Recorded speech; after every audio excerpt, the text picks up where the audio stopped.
Приготовление японского бисквита было для меня в своем роде авантюрой, потому что почти всегда в японско-корейских рецептах есть определенные нюансики. То посуда нужна специальная, то еще какая-то технология приготовления необычная. Но я адаптировала все эти нюансики под себя и получила отличный результат. И готова делиться с вами впечатлениями. Давайте готовить!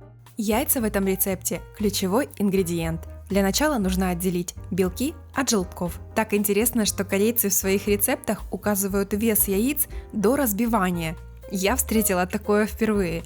Но чтоб не ошибиться, последовала этому совету. Получается, что их 190 грамм яиц до разбивания – это примерно 4 средних яйца. Плюс-минус 10 грамм роли не играет. В отдельной миске к желткам добавляю немного соли и белый йогурт. Самое главное использовать йогурт максимальной жирности. Я добавляю греческий 10%. Следом добавляю лимонный сок и немного ванильного экстракта. Если у вас его нет, то можете заменить на ванильный сахар или ванилин. Ну а теперь нужно все хорошенько перемешать венчиком до однородности. Также напоминаю, что все ингредиенты, пропорции вы всегда можете найти в описании под видео.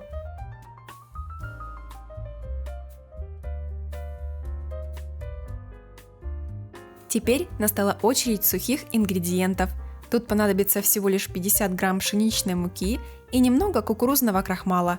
Нужно хорошо перемешать их вместе, а потом просеять к желткам.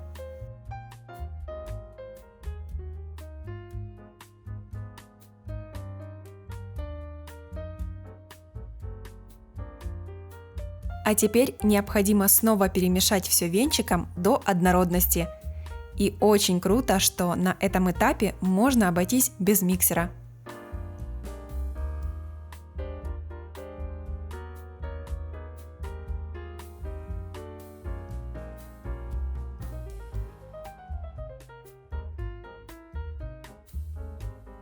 А теперь осталась самая малость – взбить яичные белки. Сначала нужно взбить их до появления пены.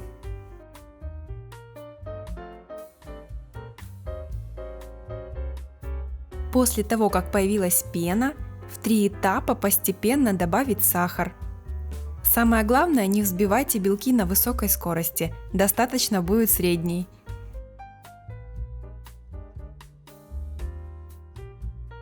Ключевой момент в приготовлении меренги – она должна стать пышной и глянцевой, но ни в коем случае не матовой. Смотрите, не перевзбейте ее. Взбивайте до мягких пиков. Ну а теперь добавляем белки к желткам.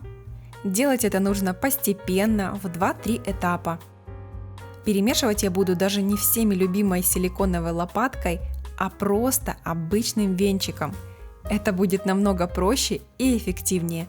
Главное делать это плавными движениями и не переусердствовать.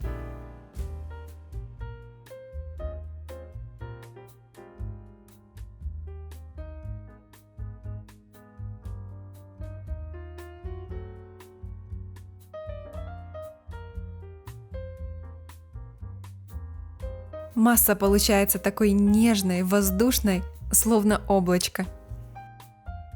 Давайте теперь разберемся с посудой для выпечки. Я взяла стандартный противень, на который нужно поставить любую форму, и уже в эту форму поставить другую форму, в которую и отправится тесто. Форма должна быть диаметром 18 см и не меньше 7 см высотой. У меня такой цельной формы не было, поэтому я взяла обычное железное кольцо, дно сделала из фольги и проложила пергаментом бока и дно формы. Самое главное – использовать силиконизированный пергамент. Тесто разравниваю деревянной шпажкой, тем самым убираю лишние пузырьки воздуха. Но еще очень важно убрать эти пузырьки воздуха по всему объему формы. Для этого просто берем и вот так стучим пару раз по столу. А теперь, внимание, внимание, нужно налить в нижний противень горячую воду. Это делается для того, чтобы создать определенный микроклимат в духовке, чтобы было достаточно влаги и десерт не пересушивался, чтобы в мякише бисквита была та самая структура суфле. Первые 20 минут нужно выпекать при 150 градусов, а последние 40-50 минут при 140. Но сразу скажу, ориентируйтесь по своей духовке. Если вы увидите, что слишком рано начинается румяниться вверх, уменьшите температуру духовки где-то на 15-20 градусов.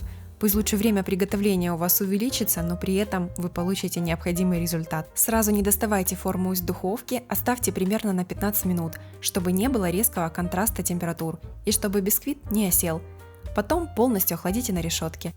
Удивительно вкусным этот бисквит становится, когда он полежит в холодильнике. Тогда и разрез будет красивее, и на вкус станет еще вкуснее.